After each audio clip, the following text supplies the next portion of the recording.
अरे पगली सोचत रही था। हाँ अरे मोला भूल आवे तो झर मोर मायारू की सुनना। हाँ बहुत तो घेरी मेरी सोचत रही था भई। हाँ ये तय मला भुला जाबे था। अरे नहीं भुलास ना। नहीं भुला भाई तभी की था का के थे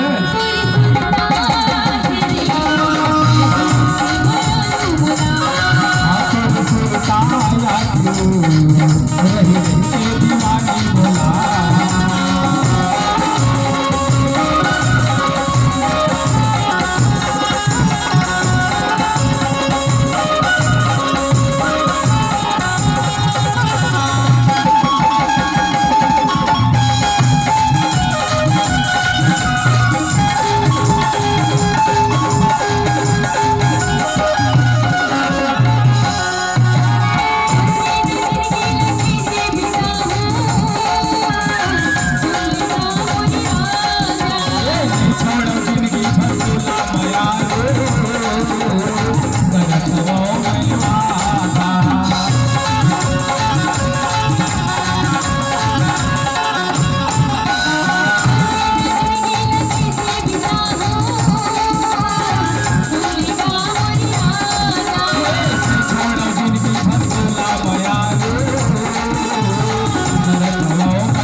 सुना सुना ना गा। अरे ऐसा मत कर रे पगली तय को मोला छोड़ देबे ना।